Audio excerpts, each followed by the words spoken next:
আপনারা হাঁটুতে যে তেল মাখছেন, যে ট্যাবলেট খাচ্ছেন, যে ব্যথানাশক ইনজেকশন নিচ্ছেন, সত্যি কথা বলতে এগুলো আপনার জয়েন্টের কোনো চিকিৎসাই করছে না।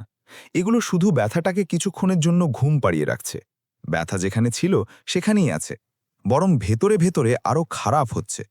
আর অবাক করা ব্যাপার হলো, আপনার বাড়ির আশেপাশে, রাস্তার ধারে, পুকুর পাড়ে এমন একটি গাছ দাঁড়িয়ে আছে যেটার ছাল, আঠা আর পাতার এমন কিছু প্রাকৃতিক যৌগ লুকানো আছে যেগুলো সরাসরি আপনার জয়েন্টের ভেতরে গিয়ে কাজ করে।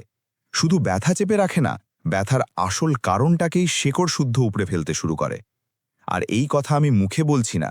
ওয়াশিংটন স্টেট ইউনিভার্সিটির একদল গবেষক পরীক্ষা করে দেখিয়েছেন যে এই গাছে থাকা একটি বিশেষ অ্যাসিড মানুষের হাঁটুর কার্টিলেজ কোষে সরাসরি প্রদাহের মাত্রা কমিয়ে দেয় এবং ক্ষয়ে যাওয়া কোষকে মেরামতের দিকে ঠেলে দেয়। আজকে আমি আপনাদের ঠিক সেই গাছটির নাম বলবো। শুধু তাই না, ৩টি আলাদা আলাদা ঘরোয়া পদ্ধতি শেখাবো। একটি চা, একটি শরবত আর একটি বাহ্যিক প্রলেপ, যেগুলো একসাথে ব্যবহার করলে ভেতর থেকে এবং বাইর থেকে দুই দিক দিয়েই আপনার জয়েন্টে আক্রমণ চালাবে। তবে তার আগে আপনাকে একটু বুঝতে হবে, আপনার হাঁটু, কোমর বা কাঁধের এই যে ব্যথা, এটা আসলে কোথা থেকে আসছে। কেন বয়স ৪০ পেরোতে না পেরোতেই জয়েন্টগুলো যেন মরচে ধরা কবজার মতো আটকে যায়? কেন সকালে বিছানা থেকে উঠতে গেলে মনে হয় হাঁটুর ভেতর কেউ সুই ফোটাচ্ছে? বেশিরভাগ মানুষ ভাবেন এটা বয়সের ধর্ম, এটা ক্যালসিয়ামের অভাব। কিন্তু আসল সত্যটা আরও ভয়ঙ্কর। আপনার জয়েন্টের ভেতরে একটি নীরব আগুন জ্বলছে। বিজ্ঞানের ভাষায় যাকে বলে ক্রনিক ইনফ্লেমেশন। এই আগুন আপনি টের পান না, কিন্তু এটা প্রতিদিন একটু একটু করে আপনার হাড়ের জোড়ায় থাকা নরম কুশনটিকে, যেটাকে ডাক্তাররা কার্টিলেজ বলেন, সেটাকে গলিয়ে দিচ্ছে। ঠিক যেমন তেজাবের একটা ফোঁটা ধীরে ধীরে লোহাকে ক্ষয় করে, এই নীরব প্রদাহ ঠিক সেভাবেই আপনার জয়েন্টকে খেয়ে ফেলছে। আর সেই গাছটির শক্তি ঠিক এইখানেই। সেই গাছের ছালে এমন কিছু প্রাকৃতিক রাসায়নিক সৈনিক আছে যারা এই নীরব আগুনকে নেভাতে ওস্তাদ। কিন্তু এই সৈনিকরা কারা, এরা কিভাবে কাজ করে, সেটা না বুঝলে গাছটির নাম জেনেও কোনো লাভ হবে না। চলুন একটু সহজ করে বোঝা যাক। ধরুন আপনার বাড়িতে একটা দরজা আছে। দরজার কবজায় যতদিন তেল থাকে ততদিন দরজা অনায়াসে খোলে বন্ধ হয়, কোনো শব্দ নেই, কোনো ঝামেলা নেই। কিন্তু যখন সেই কবজায় তেল শুকিয়ে যায়, ধুলো জমে, মরচে পড়তে শুরু করে, তখন কি হয়? দরজা খুলতে গেলে কটকট আওয়াজ হয়, জোরে চাপ দিতে হয়, একসময় দরজাটাই আটকে যায়। আপনার হাঁটু, কোমর, কাঁধের জয়েন্টেও ঠিক এই ঘটনাই ঘটছে। দুটো হাড়ের জোড়ার মাঝখানে যে নরম তুলতুলে কুশন থাকে, সেই কার্টিলেজটাই হলো আপনার জয়েন্টের তেল আর গ্রিজ। যতদিন এটা সুস্থ থাকে, আপনি দৌড়ান, সিঁড়ি ভাঙেন, নামাজে বসেন, কোনো সমস্যা হয় না। কিন্তু যখন এই কার্টিলেজ ক্ষয়ে যায়, তখন হাড়ে হাড়ে ঘষা লাগে। আর সেই ঘর্ষণ থেকেই শুরু হয় সেই অসহ্য ব্যথা, সেই ফোলাভাব, সেই শক্ত হয়ে যাওয়া। এখন প্রশ্ন হলো, এই কার্টিলেজ ক্ষয়ে যাচ্ছে কেন? শুধুই কি বয়সের কারণে? একদম না। আসল ভিলেনের নাম হল দীর্ঘমেয়াদী প্রদাহ বা ক্রনিক ইনফ্লেমেশন।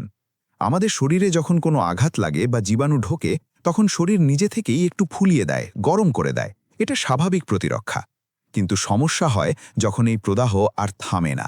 ভুল খাদ্যাভ্যাস, অতিরিক্ত চিনি, প্যাকেটজাত খাবার, রিফাইন্ড তেল, শারীরিক নিষ্ক্রিয়তা, এই সবকিছু মিলে আপনার শরীরে একটা স্থায়ী আগুন জ্বালিয়ে রাখে।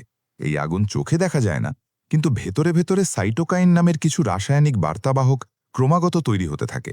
বিশেষ করে টিএনএফ আলফা আর ইন্টারলিউকিন 6, এই দুটো হলো আপনার জয়েন্টের সবচেয়ে বড় শত্রু। এরা কার্টিলেজের কোষগুলোকে ধীরে ধীরে মেরে ফেলে। আর এখানেই আসল ট্র্যাজেডি।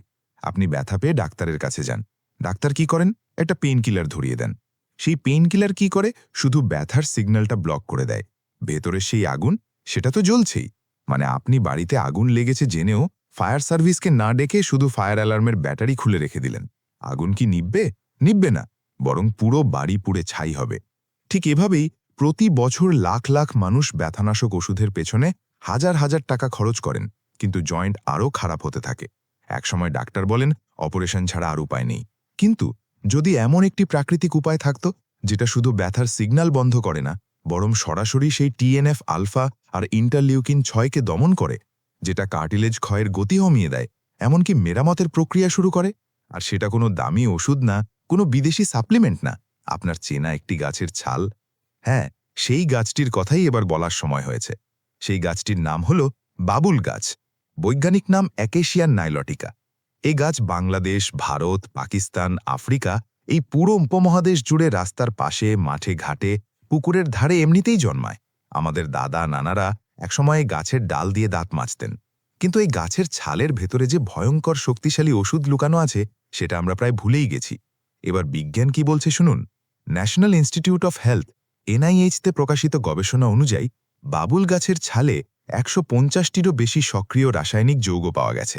এর মধ্যে যেগুলো আপনার জয়েন্টের জন্য সবচেয়ে গুরুত্বপূর্ণ সেগুলো হলো গ্যালিক অ্যাসিড, কোয়ারসেটিন, ক্যাটেচিন, ক্যামফেরল এবং বেটুলিন। এই নামগুলো কঠিন শোনাচ্ছে, চলুন সোজা ভাষায় বোঝাই এরা কি করে। প্রথমত, গ্যালিক অ্যাসিড। ওয়াশিংটন স্টেট ইউনিভার্সিটির গবেষণায় দেখা গেছে এই গ্যালিক অ্যাসিড মানুষের হাঁটুর কার্টিলেজ কোষে সরাসরি প্রদাহের মার্কার কমিয়ে দেয় এবং কোলাজেন নামের সেই প্রোটিন তৈরিতে সাহায্য করে, যেটা কার্টিলেজের মূল কাঁচামাল। মানে এটা শুধু ক্ষয় থামায় না, মেরামতের কাজও শুরু করে। দ্বিতীয়ত, কোয়ারসেটিন আর ক্যামফেরল। এই দুটো ফ্ল্যাভেনয়েড সরাসরি আপনার শরীরের COX-2 নামের একটি এনজাইমকে ব্লক করে দেয়।